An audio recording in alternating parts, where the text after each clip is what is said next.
যারা মসজিদ দেখতে পারে না, ইসলাম দেখতে পারে না, ওরা মারা গেলে ওদের জন্য দোয়া করো লাভ নাই, কবরের কাছে গিয়া কবর জিয়ারত করেও কোনো ফায়দা নাই, ঠিক কিনা? হযরত মালিক ইবনে দিনার নৌকার মাঝিকে বলতেছে, ভাই আমি তোমাকে দেওয়ার জন্য একটা পাই পয়সাও নাই। নৌকার মাঝি অকথ্য ভাষায় গালিগালাজ করা শুরু করে দিয়েছে। মালিক ইবনে দিনার আল্লাহর কাছে কাঁদতেছে, ওগো দয়ার মালিক আল্লাহ, এই দুনিয়াতে তুমি ছাড়া আমার আর কেউ নাই। এই নৌকার মাঝি আমাকে কিভাবে গালিগালাজ করলো, এতগুলো মানুষের সামনে আমাকে অপমান করলো। একা একা যদি গালিগালাজ করতো, অপমান করতো, কোনো সমস্যা ছিল না।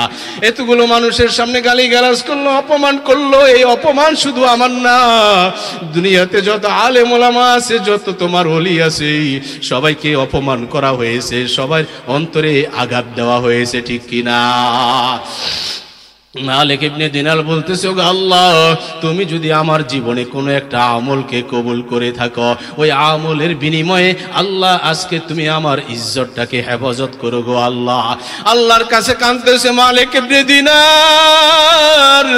দোয়া করার সাথে সাথে আল্লাহ তাআলা নদীর মাছকে অর্ডার দিলেন, হে নদীর মাছ, তোমরা সবাই স্বর্ণের টাকা নিয়ে নৌকার সামনে হাজির হয়ে যাও।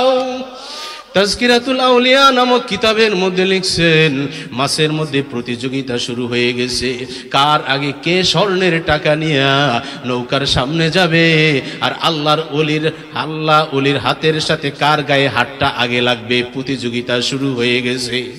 এইবার মালিক ইবনে দিনার নজর করে দেখেন নদীর মাছগুলো স্বর্ণের টাকা নিয়ে চতুর্দিকে ঘুরতেছে। আল্লাহর ওলি বলে, ও নৌকার মাঝি, তোমার কত টাকা লাগবে, এখান থেকে টাকা নিয়ে নাও। নৌকার মাঝি হঠাৎ করে নজর করে দেখেন প্রতিটা মাছের মুখের ভিতরে স্বর্ণের টাকা দেখা যায়। কত টাকা লাগবে নাও, কত টাকা লাগবে নাও। মাঝি তো বুঝতে পেরেছেন উনি তো সাধারণ কোনো লোক না, নিশ্চয় তিনি একজন আল্লাহর ওলি। নৌকার মাঝি বলতেছে, হুজুর আমার এত টাকা লাগবে না, আমি বেয়াদবি করে ফেলেছি, আপনি আমাকে বদদোয়া দিয়ে ফেলেছেন। আল্লাহর ওলি বলেন, না না না, আমি তো তোমাকে বদদোয়া দেই নাই, বদদোয়া দেই নাই। বলে, হুজুর বদদোয়া দেওয়া লাগে না, বেয়াদবি করলে কপালটা পুড়ে যায়। মালিক ইবনে দিনার বলেন, আমি নৌকার থেকে উঠে কিছু পথ আমি হাঁটা শুরু করলাম, এমন সময় দেখলাম জঙ্গলার দিকে একটা রাস্তা দেখা যায়, একটা যুবক টান টান করে পড়ে আছে, আর বিনয়ী বিনয়ী করে ওই যুবকটা কাঁদতেছে। আমি একটু দাঁড়াইয়া রইলাম, একটু পরে দেখলাম একটা কাক ঠোঁটের মধ্যে এক টুকরা রুটি, ওই রুটি টুকরাটুকু যুবকের মুখের ভিতরে দিয়া কাকটা উড়ে গেলেন। কিছুক্ষণ পরে আরেকটা কাক এসে একটু পানি এনে তার ঠোঁটের মধ্যে দিয়ে কাকটা উড়ে গেলেন। আমি একটু সামনের দিকে আগাইলাম, আগাইতে আগাইতে যুবকের কাছে আসলাম, এসে বললাম, যুবক তুমি এইখানে আসছো কেন? তুমি এখানে আসতে কতদিন যাবত পড়ে আছো? কোথায় তোমার বাড়ি, কোথায় তোমার ঘর? যুবক বলতেছে, হযরত আমি মক্কার হজ করার জন্য রওনা করেছি, আমি কাফেলাদেরকে হারিয়ে ফেলেছি, আজকে কয়েকদিন পর্যন্ত এই জায়গা বড় দুর্বল, বড় অসহায়, বড় দুর্বল, খাবার নাই, খাবার নাই, বড় ক্ষুধার্ত অবস্থায় আছি। কয়েকদিন কান্নাকাটি করার পরে আল্লাহ তাআলা কাকের মাধ্যমে আমার জন্য খানার ব্যবস্থা করেছেন, টাইম মতো এসে ওই কাকগুলো আমাকে খাওয়াইয়া যায়। জোরে বলুন সুবহানাল্লাহ। يا أيها الناس أنتم الفقراء إلى الله والله هو الغني الحميد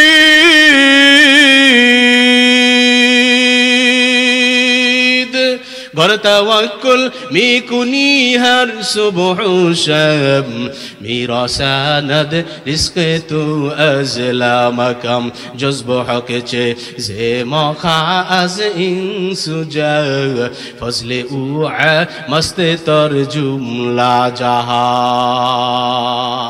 ও মুসলমান আল্লাহর গোলাম, যুবক আল্লাহর কাছে ধৈর্যের সাথে সাহায্য চেয়েছেন, তো আমার আল্লাহ আসমানি ভাবে তার রিজিকের ফয়সালা করে দিয়েছেন।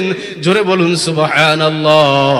ও মুসলমান আল্লাহর গোলাম, এই জন্য আল্লাহ তাআলা কোরআনে কারীমের আয়াতে জানিয়ে দিয়েছেন, ইয়া আইয়ুহাল্লাযীনা আমানুস্তাঈনু বিস-সাবরি ওয়াস-সালাহ, আল্লাহর কাছে তোমরা ধৈর্য আর নামাজের মাধ্যমে সাহায্য চাও।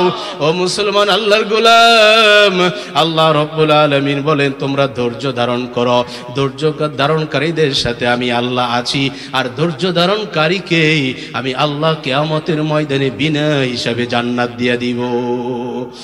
ইন্নামা ইউওয়াফাস সাবিরুনা আজরাহুম বিগাইরি হিসাব।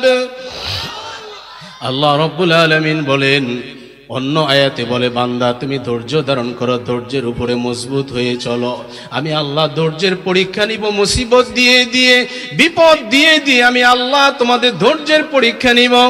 ওয়ালানাবিলুওয়ান্নাকুম বিশাইইম মিনাল খাউফি ওয়াল জু' ওয়া নাকসিম মিনাল আমওয়ালি ওয়াল আনফুসি ওয়াথ থামারাত ওয়াবাশশিরিস সাবিরিন।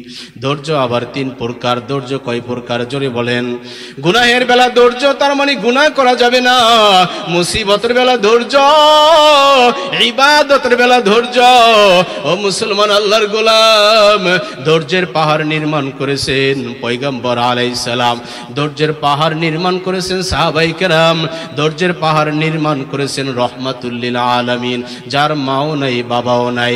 ধৈর্যের পাহাড় নির্মাণ করেছেন ইব্রাহিম, তার সন্তান ইসমাইল। ধৈর্যের পাহাড় নির্মাণ করেছেন আইয়ুব আলাইহিস সালাম।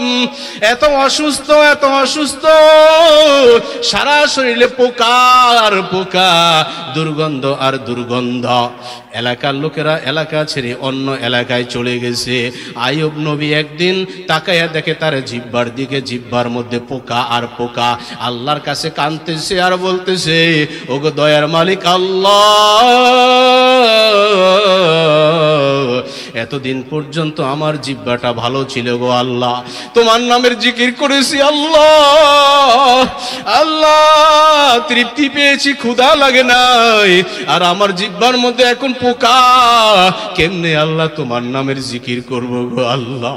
আল্লাহর কাছে কাঁদতেছে কাঁদতেছে, হঠাৎ করে তার অন্য অন্য বিবিরা চলে আসছে।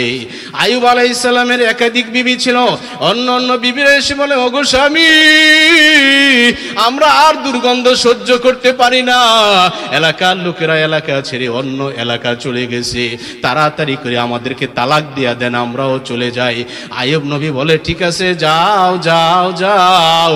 আইয়ুব পয়গম্বর কাঁদতেছে আর বলতেছে, ওগো দয়ার মালিক আল্লাহ, এলাকার লোকেরা আমাকে ছেড়ে চলে গেছে, কোনো দুঃখ নাই, এই দুনিয়াতে শেষ আত্মরক্ষার জন্য মা বাবার পরে হলো স্ত্রীর জন্য স্বামী, স্বামীর জন্য স্ত্রী, সেই স্ত্রীরাও আজকে আমাকে ছেড়ে চলে গেছে, তাতে কোনো আপত্তি নাই।